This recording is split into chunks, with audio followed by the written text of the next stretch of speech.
Olá pessoal, espero que esse vídeo encontre vocês com saúde, né, e disposição para estudar, que nesse momento da vida de vocês é algo muito importante.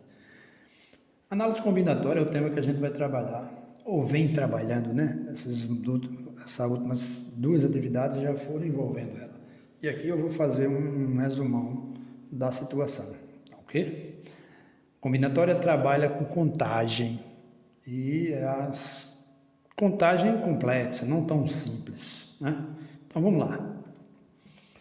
Análise combinatória é a parte da matemática que estuda os agrupamentos de elementos sem que seja necessário enumerá-los, ou seja, contar um a um. São contagens mais sofisticadas e a gente vai usar algumas estratégias para essa finalidade, pessoal. Então, ó, esses agrupamentos mudam um do outro de três maneiras, três formas, né? Na ordem dos seus elementos, permutação, na natureza dos seus elementos, combinação, e na ordem e na natureza, que são os arranjos. E aí eu vou tentar clarear para vocês o que é que a gente chama de mudar na ordem e mudar na natureza. Importantíssimo que isso seja captado por cada um, para que ele tenha segurança no que ele está fazendo lá na frente, na hora de resolução de problemas. Tá ok? Mas vamos lá. Ó. O que significa mudar na ordem dos elementos? É quando os agrupamentos diferem um dos outros pela mudança de posição de seus elementos no grupo. Por exemplo, dados os algarismos 1, 2 e 3, é isso que eu estou chamando de um grupo, né? Formando um grupo, quais são os números com três algarismos distintos que podemos formar com esses caras, com esses números, com 1, com 2 e com 3. Aí ali eu estou pondo como resposta exatamente cada um deles. 123, 132, 213, 231, 312, 321. Pois bem, o primeiro e o segundo, ou o primeiro e qualquer um deles, se a gente fizer uma comparação, tem os mesmos algarismos, mas não são os mesmos números, né?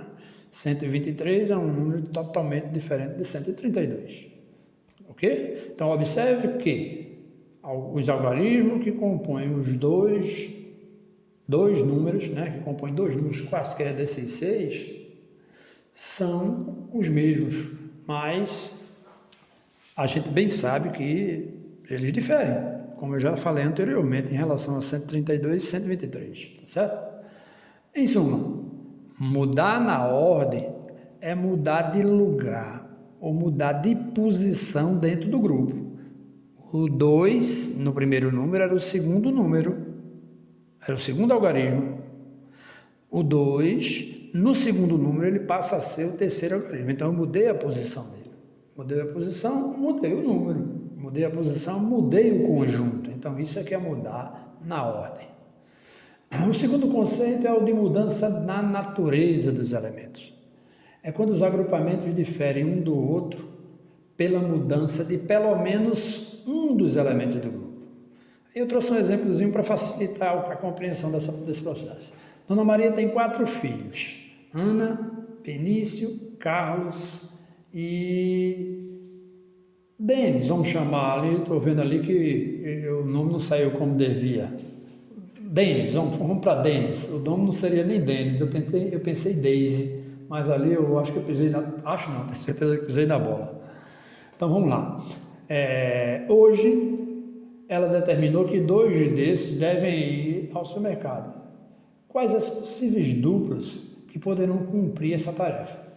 Então, observe que vamos representar cada um deles pela letra inicial do nome, né? Então vamos lá. As duplas que podem ir ao supermercado. Podem ir ao supermercado Ana e Benício, Ana e Carlos e Ana e Denis. Pode ser Benício e Carlos, Benício e Denis, ou pode ser Carlos e Denis, né? Então, veja você, observe que cada duas duplas quaisquer é diferente uma da outra em pelo menos um dos componentes. Então, Mudar na natureza é mudar pelo menos um dos componentes, não apenas de lugar, e sim substituí-lo por outro. Pelo menos um. Se mudou todos, como é o caso do primeiro, A e B, e do último, C e D, maravilha, não tem problema, mas tem que mudar pelo menos um. Então, fechando lá, ó, em suma, mudar na natureza é mudar pelo menos um dos elementos do grupo. Permutação, que é aquelas primeiro tópico, onde a gente muda apenas na ordem, né? É o agrupamento em que seus elementos diferem apenas na ordem. E ele pode ser calculado por essa expressão. P de n é igual a n fatorial, ou permutação de n é igual a n fatorial. Combinação é o agrupamento em que seus elementos diferem apenas na natureza e podem ser calculados através dessa expressão. C, combinação de n p a p, assim que eu vou fazer a leitura, é igual a n fatorial sobre n menos p fatorial vezes p fatorial. E arranjo são agrupamentos em que seus elementos diferem na ordem e na natureza simultaneamente e podem ser calculados através da expressão arranjo de n p a p é igual a n fatorial sobre n menos p fatorial. E aí temos algumas observações para chamar a atenção. Nas três fórmulas, n se refere ao número de elementos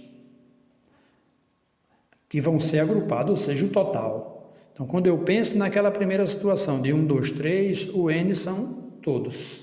Quando eu penso na situação dos filhos, tá? O n são o A de Ana, o B de Benício, o C de Carlos e o D de Denis. São os 4. Na permutação, eu chamei a atenção em cima do N e o P. E o número de elementos. E o P é o número de posições no agrupamento. Por exemplo, lá na primeira, você tinha 1, 2 e 3, e eu ia ocupar as 3 posições, 1, 2 e 3.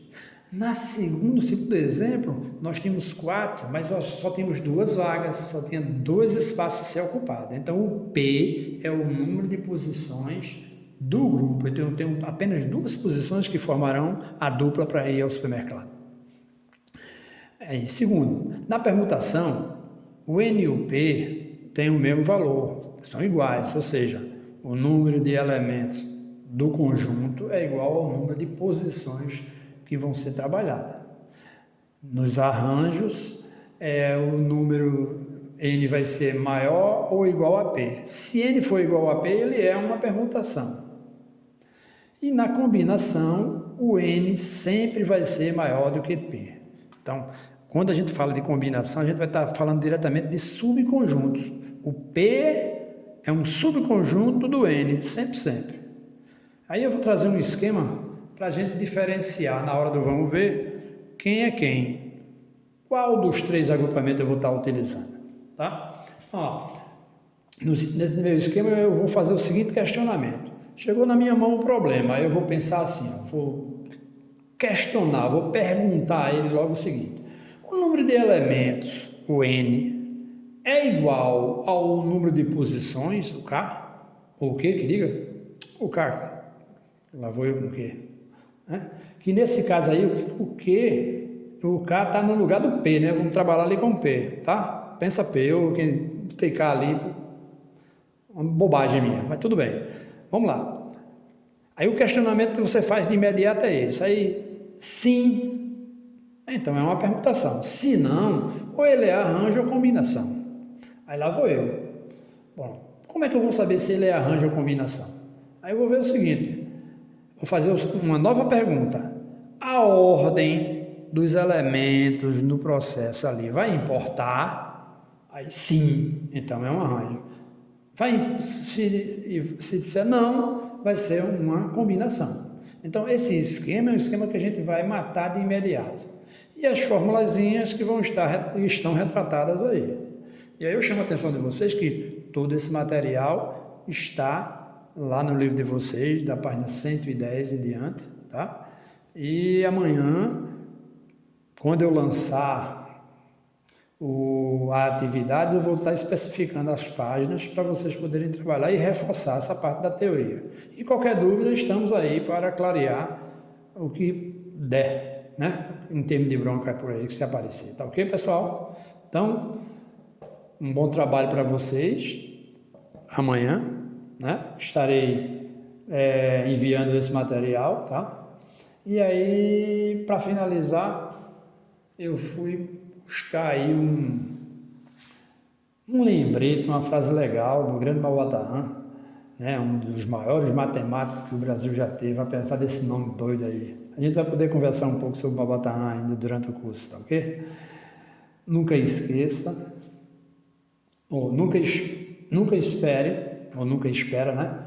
Nem exija dos outros a quinta parte do que serias capaz de fazer por eles. Bem forte. Pessoal, esperar dos outros, exigir dos outros, né? Tem uma limitação. Vamos trabalhar, vamos fazer a nossa parte, que é o que é melhor que a gente faz, né? E imagina que você está esperando ou exigindo de alguém, e aí você tem que se perguntar, será que eu faria isso mesmo? Ou faria pelo menos 20%, como ele está colocando aí, dessa situação? Então, bom trabalho e qualquer dúvida, estamos ao dispor de vocês. Um abração.